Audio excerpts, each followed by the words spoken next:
regarde les raisons, quand on regarde les raisons qui font que nous soyons aussi, que ce ruissellement-là n'arrive pas, c'est parce que, eh ben, nos richesses, nos richesses notamment minières, comme vous le savez, elles ne se négocient pas, elles ne se traitent pas dans nos petits précarés locaux. C'est des richesses qui, par la force des choses, par la fameuse mondialisation, se sont justement mondialisées. Donc le cuivre, le cobalt qui est retiré à Kolwezi ou à Likasi, qui est soutiré de notre sol de Kolwezi ou de Likasi, eh ben, il est vendu en bourse de Chicago ou en bourse de Toronto. Il est tributaire de la santé économique de la Chine, parce que la Chine en est un des plus gros consommateurs, étant la première économie du monde.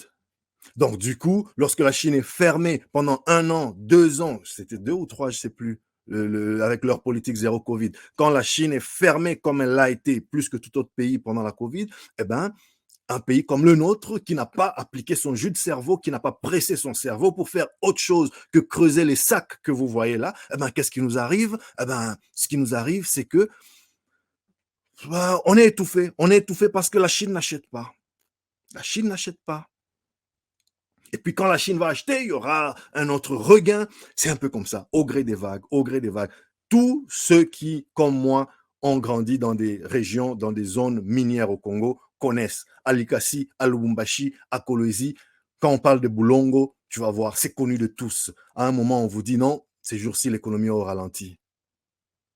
Parce que tous les Boulongo, ma Boulongo, t'es na funga. Donc, il n'y a plus de mines, il n'y a plus de gens qui viennent créer. Et donc, ce village-là se meurt. Il n'y a plus de consommation. L'argent ne circule plus.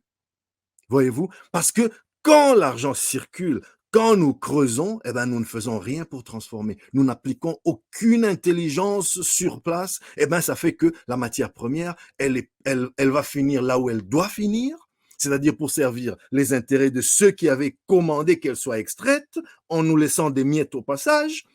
Et puis, elle va développer leurs économies. Ils vont construire des voitures, ils vont construire des semi-conducteurs, ils vont faire tout ce qu'il y a à faire. Et nous, puisqu'ils ne nous ont pas acheté nos matières premières ces derniers temps, eh ben, on va dire, ces jours-ci, l'argent ne circule pas. Est-ce que vous ne connaissez pas cette réalité? Soyez pas tranquille. Trezeguet, tu es là. Je vois, Eric, tu es sur la ligne. Dis-nous ce que tu en penses. Est-ce que cette réalité ne te parle pas?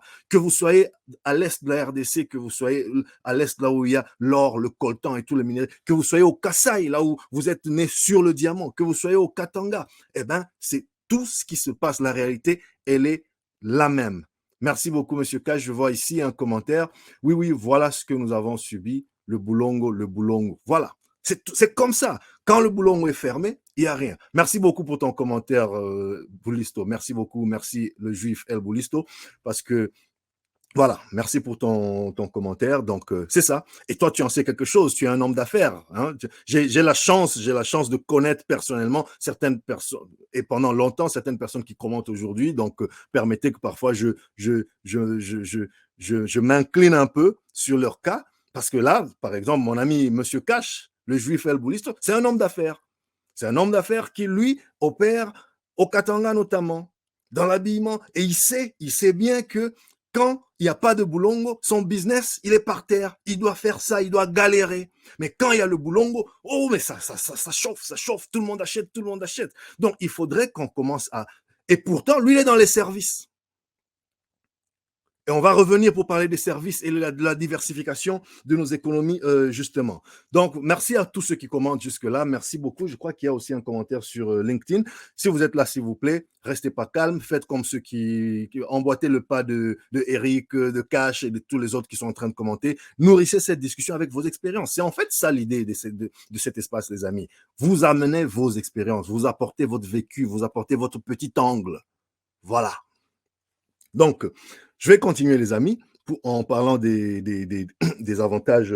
Donc, on a parlé de nos avantages comparatifs, etc. Mais ici, il faut aussi dire que tout ça résulte dans un paradoxe. Vous savez, il y a même des gens qui ont théorisé ça. Par exemple, dans cet ouvrage ici, Le paradoxe congolais, scandale des richesses minières et honte de la faim. Le paradoxe congolais, on ne peut jamais en parler assez. Merci, cher Olivier, qui nous dit c'est une ramification de plusieurs vérités et réalités de notre pays. Développons d'autres ressources dans notre pays. Merci à toi, Olivier. Encore un autre ami, encore un autre frère, un autre frangin. J'apprécie ton commentaire. Et ça, c'est quelqu'un que j'aime bien parce que lui, il a compris la mission de cette chaîne et chaque fois qu'il y a du contenu, Olivier, tu partages. Je vois toujours sur ta page quand je passe, je vois toujours des repartages de mes vidéos, de certains et moi aussi, je fais pareil. C'est comme ça qu'on s'aide les uns les autres à avancer. Donc, faites pareil dans vos réseaux sociaux aussi et partagez surtout aux plus jeunes, aux étudiants, aux entrepreneurs, aux plus vieux même, qui pourront aussi nous amener leur regard à eux. Pourquoi pas? Voilà. Alors, donc, j'étais en train de parler ici du paradoxe. Quand on parle du paradoxe ici, là, de la croissance qui fait que, bon, voilà, il y a beaucoup de richesses de construites, mais très peu qui ruissellent jusque dans le panier de la ménagère. C'est tout simplement parce que tout le monde vous dira, tout le monde qui s'y connaît en économie vous dira que, eh ben, il y a toujours un problème. Quand on développe, quand une croissance qui résulte du secteur primaire ne peut pas développer un pays. Le secteur primaire, c'est quoi? C'est les extractions. Le secteur primaire, c'est vraiment les matières premières. D'accord? Le secteur secondaire, c'est la transformation. Le secteur tertiaire, là, c'est les services. On va en reparler, je vais vous illustrer ça en plus d'exemples. Mais aussi longtemps que notre croissance viendra des boulongos, des mines, des puits des hydrocarbures, sans qu'on applique notre jus de cerveau, sans qu'on ne presse notre jus de cerveau, c'est pire que la culture de la cueillette et du ramassage.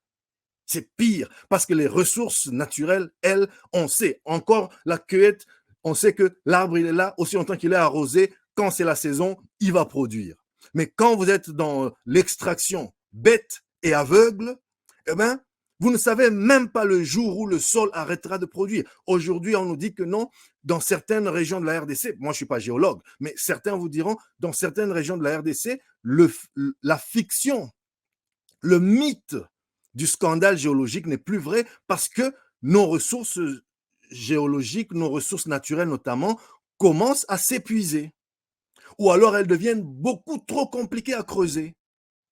Parce qu'attends, si depuis 50 ans, on creuse un puits de 2 mètres pour en retirer je sais quelle matière, il viendra un jour où eh ben, il ne faudra plus un puits de 2 mètres, il faudra un puits de 200 mètres, avec tout ce que ça implique comme investissement, machines, équipements. Et puis, tout simplement, les ressources de la Terre, elles sont finies.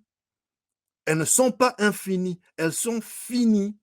Avec le temps, elles s'épuisent. C'est vrai, notamment les hydrocarbures et tout, ça se recrée, mais c'est des process qui prennent 2 millions d'années.